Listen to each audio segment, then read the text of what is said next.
What's going on, guys? BSG T2 Trek Fan 88 here. Yes, my air conditioner is going. I'm sorry, it's very hot in here, so I'm gonna turn the heat up for the first floor, and it's boiling in here. And I just got done sneezing.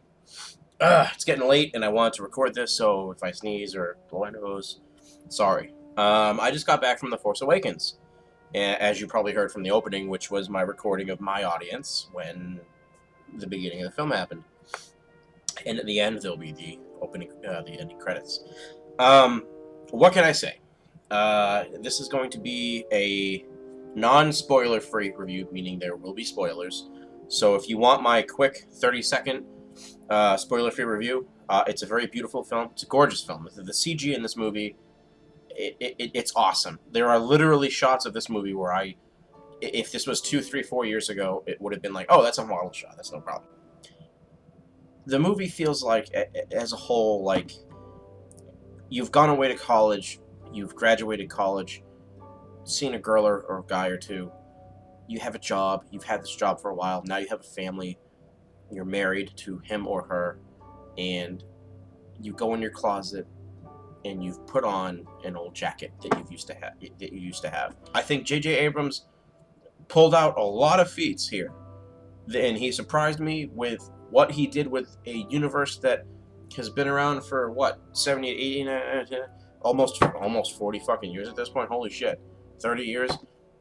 I think he did an excellent job. I think there are parts of this film that are amazing. I think the casting is well done. I think the acting is amazing. I think that, again, I already mentioned this, it brings back what it means to be in a Star Wars film, more so than the prequels ever did. Everything is physical, not digital in this film. But there are some problems with it, i.e. 7.5. Everybody's entitled to their own opinion. I will go see this again. Maybe my opinion will sway one way or the other. Hopefully yours does too if you've seen it once and then go back again. But 7.5. Great film. Go see it. This universe feels like the Star Wars universe. Everything is used. Everything is tired looking. Nothing is... It's not like Star Trek or other science fiction shows, with the exception of Firefly, because that shit looks broken to begin with. It feels like this universe has been around for a while. BB-8, I thought I would have a problem with him. BB-8 looks amazing. He's funny. Of course, the characters that were established with come back, and, you know, it feels like a Star Wars movie. I think there's a couple things missing from this film. Like, there are a few key deleted scenes. There are a few characters that are very, very underutilized. And I'm not talking about your main characters here, spoiler free. I'm talking about some side characters that show up for a few scenes and that's it. And literally I was like, really? That's it? You have this actor or actress playing this character and that's it? But 7.5 out of 10. Go see this movie, see it on the biggest screen possible, see it with an audience. All right? Star Wars is one of those few properties, one of those few films or film series, much like Star Trek or Back to the Future, when you go see it, you need to see it with an audience. Okay, done. Spoilers. Luke Skywalker, which is kind of the point of this movie, is utterly wasted. He shows up, I said spoilers, he shows up at the end for literally 45 seconds, doesn't say a thing. The whole point of this movie was to find Luke Skywalker. We need him. Why? Oh, well, we need to find him. We've been missing him. Okay, that's fine. See, this is what happens when I film one of these after seeing the film. BB-8 has, much like the original Star Wars and kind of an homage, has the part of the coordinates to find Luke Skywalker. Why? To bring balance to the Force, kind of? They don't really go into it. And yes, there's this giant planet that is literally 4 times... It's a planet, right? The Death Star, even the Death Star 2, was the size of a small moon, or a quarter of or half a moon. This planet is the size... It's a planet, right? Ooh, big, terrifying. And it can take out entire star systems, not just planets. Okay, that's fucking terrifying. I will give it that. That is horrible. And they show it. Granted, they destroy a star system that we've never seen before. I literally looked it up on Wikipedia, and it's only ever mentioned in this film. Not the novels, not the films, or the prequels, just this film. If you said they destroyed Coruscant, or if they destroyed Hoth, or the system that the planet's in, that would mean something to me. If you said, hey, they just destroyed Tatooine, holy shit, where so-and-so grew up, where we've seen before? No, a planet we've never heard of, or a system we've never heard of before. Okay, I sorry, I know billions of lives were probably killed, but I don't give a shit. And I say that half-heartedly. I mean, I care, but you get what I'm saying. Like, it's like if I were to watch a new Star Trek movie, and they destroyed planet blah, blah, blah. Okay, why do I feel bad for that planet? If you said they destroyed Vulcan, which they did in the movies, and that's why you felt, oh, fuck, to it, or Kronos, or Earth, or the Romulan homeworld, or Ferenginar, or Beta Z, these planets mean something. Because in the mythology, not just the books, a movie should not be based on the alter canon, but the films that's established, I would feel better, or not feel better, sorry, I would feel more of a connection to it. Didn't do it with this. And a whole planet killer, kind of done that before with the Death Star, but apparently the remnants of the Empire, which is now called the First Order, Nazis, okay, you keep making the same mistake, you build fucking planet killers, and they get taken out by... and this is what kills me, like, alright, I'm not going to summarize the movie, I don't do that in my videos, and I was trying to keep this to 5 minutes. A giant base, a planet, not a Death Star, not a space station, a planet. Granted, the weapon was built into the core of the planet, so I can understand how it would be destroyed, was taken out by 2 people and a single fighter. I shouldn't say single fighter because multiple fighters were involved in the first half of the final battle. But that's like me with a .22 caliber pistol taking out a tank inside of a bunker underground on a different planet in a different solar system. It's just, we've seen this story before. The acting is great. I love the cast. I love Ren. I love the chick who plays. Or I love Ren. I love Finn. I love the new characters. You root for them. They're introduced in a way where you get it. Finn has seen some shit. He's a stormtrooper. It's his first mission. He goes. He gets PTSD. He wants to say, fuck this. I'm not gonna do this anymore. It's awesome. Ren, a scavenger. You get it. She's grown up on this desert waste of a life fucking planet, dreaming of what's beyond. You see her take the little check marks that look like someone sat there for an hour and did check marks and count the days until one of her family's come. I love that. They established these 2 characters brilliantly in a way better way than any other characters have been established in most films I've seen recently that are of this type. And of course, you have Han Solo, you have Chewbacca, you have Princess Leia. I think you have Admiral Akbar's son. I don't think it's really him. And of course, you have Luke, who was wasted in the movie. They've been there. We've been there before. We've seen them. They're back. The banter between Chewie and Han is awesome. It makes you feel like you're watching this movie. The movie feels like, as a whole, like you've gone away to college, you've graduated college, seen a girl or a guy or two. You have a job, you've had this job for a while, now you have a family, you're married to him or her, and you go in your closet and you've put on an old jacket that you used to have, or an old pair of shoes or boots. This universe feels like the Star Wars universe. Everything is used.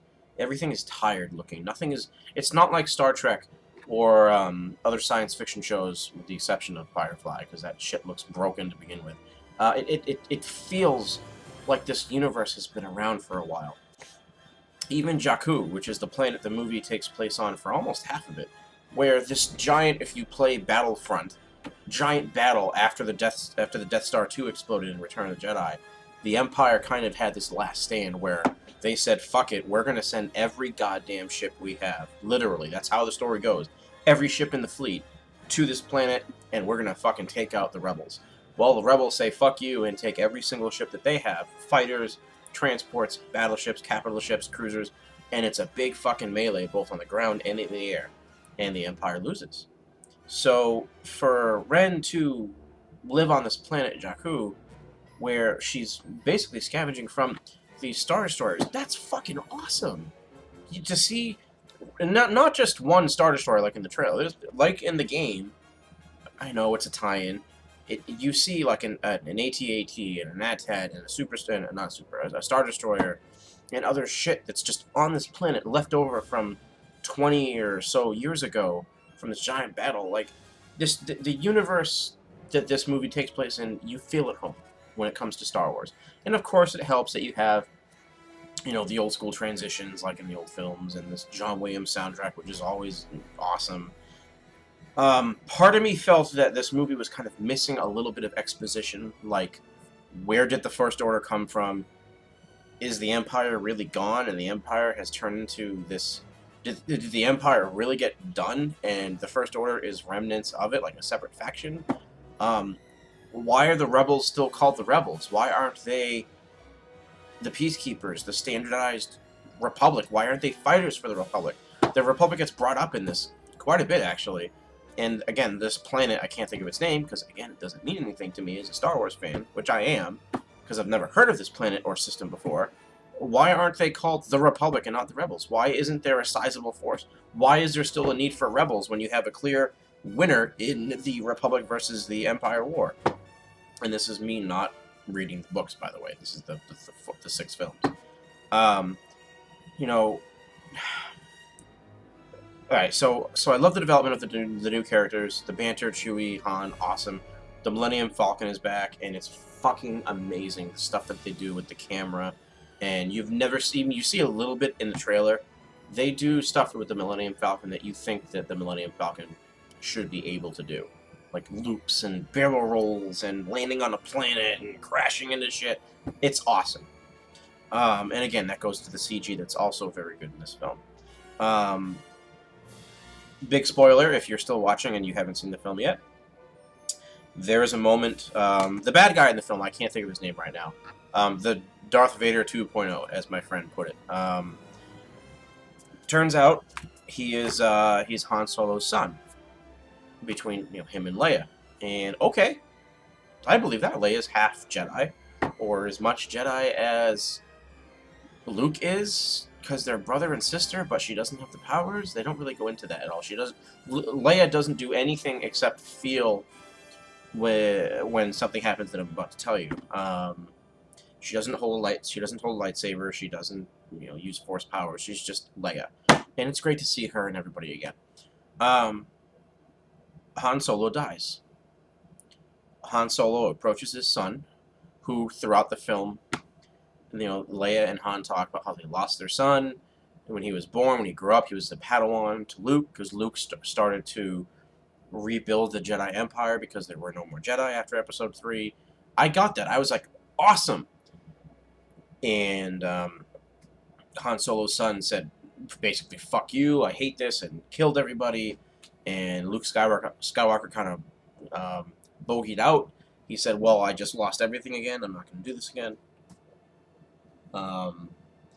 And Han Solo finally confronts his son when they're on the Super Death Star, and it's on this big catwalk.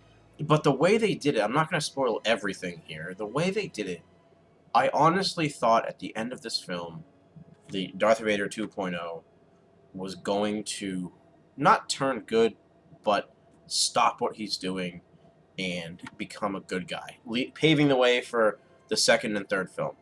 And he basically pulls a switcheroo on Han and turns his lightsaber on and kills him. And I've seen a lot of movies in my time that were very popular, re-released, or brand new that everybody wanted to see, including myself. The audience during this whole confrontation, which was about 4 or 5 minutes, you could hear a fucking pin drop. And I have not seen this type of reaction in a long time. When the lightsaber turned on and it goes through Han, not slices him, not stabs him, but it turns on and goes through him. You could hear one of two things, and this is, again, including me. People being totally silent, and just like me, my mouth literally opened, like you literally just killed off Han Solo. That's like killing off Captain Picard. or Adama or O'Neill, like that in Stargate. Like that, you don't do that. Like that's a no-no. Like that's the one thing until this scene started to play out that you would not think was going to happen, at least in this film. Or you heard or or oh my god, like very faintly, like people didn't want to make a big deal and bring attention to themselves. Um, they killed off Han Solo, and immediately within 10 seconds after that happening, your brain switches back on and goes, oh my god, Chewie's gonna go fucking apeshit. And he does. And unfortunately, Chewie doesn't really do what I thought he would do, which is run up to the closest stormtrooper and rip them in half. He gets a couple, like, I think, like 4 or 5, like, instant kills where he shoots people or stormtroopers with his crossbow. Finally see in action. To the point where even Han Solo's like, whoa, this thing's pretty cool. Even though they've known each other for, what, 30 years or so. He's never fired his weapon. And, of course, this leads to a big duel at the end of the movie. Heroes save the day in a way that we've seen not once, but 3 times now. And it's like, okay.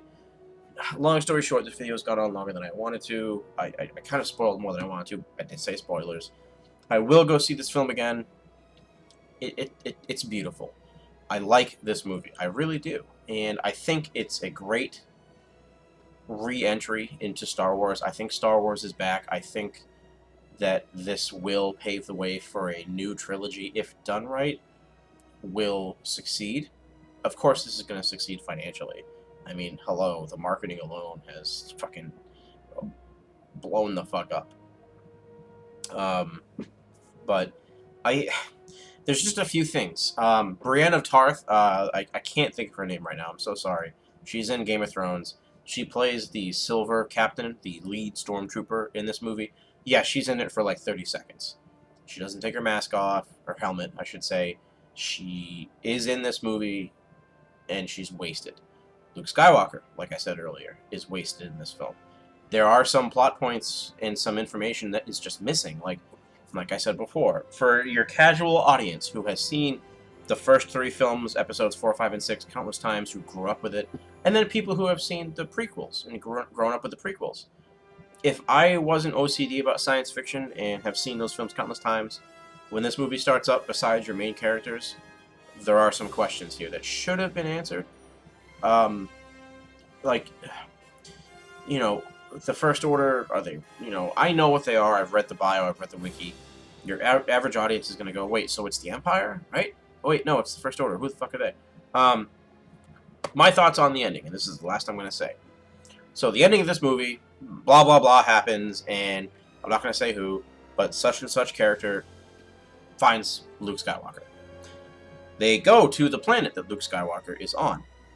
They climb up these steps, they go through this day-long journey, which is summarized in like a minute, which is fine. It's the end of the movie, 2-hour and 20-minute movie. They find Luke Skywalker just looking out into the distance on top of a mountain facing an ocean. Luke Skywalker turns. Said person holds up the lightsaber, and you're like, oh, this is fucking great. He's going to take his original blue lightsaber, the one that, was in the other films, not the green one, but the blue one, which is used in the film pretty awesomely. And what happens is, it's literally just him looking at said character.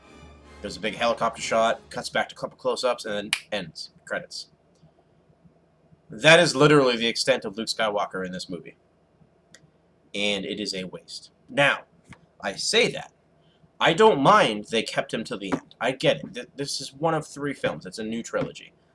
While I think it's kind of bullshit that they didn't at least have a flashback of him mentoring new Jedi and him failing, this is, with the exception of what I just said, which would have been an awesome flashback, 4-minute scene. This is how the ending should have gone. Person goes to the planet, finds him, climbs up the steps, whatever, shows him the lightsaber. He grabs it and says, "How did you find this? Why are you here? Who are you?" Right? A 5-minute scene, quick. This person said actor, character, I'm not going to say who it is because I don't want to spoil everything for you, tells him, "Hey, I'm me. This is the shit that just went down. We've been looking for you. By the way, your friend, trusted friend who saved your life, and you've saved his, yeah, he's dead." Luke Skywalker then goes, "Oh, fuck. All right, I'm in. Boom, credits. And that's a really shitty summary of it, but that's what I was expecting. But the fact that he didn't say a single word, the fact that he's only mentioned about 400 or 500 fucking times, because the whole point of this movie, if you really break it down, is to find Luke Skywalker. I get it that there's another 2 films coming. Really? That combined with the other plot stuff that's kind of not talked about, that's why I give this movie a 7.5 out of 10. It's not a perfect film. It's not a, oh my god, this is Shawshank Redemption, amazing. And I think people are blinded by it because it's a new Star Wars film that doesn't suck. And I've already been criticized on my Facebook and my Twitter for giving it a 7.5. And every time I've reviewed it, like in a sentence or two, I say I like the film. It's a good film, but there are some plot holes. There are some problems. There are some missed opportunities.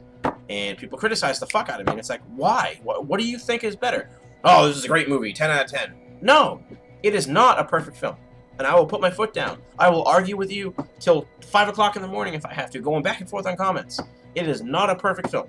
I think it's a good film. I think J.J. Abrams pulled out a lot of feats here. And he surprised me with what he did with a universe that has been around for, what, 70, 80, almost 40 fucking years at this point. Holy shit. 30 years. I think he did an excellent job. I think there are parts of this film that are amazing. I think the casting is well done. I think the acting is amazing.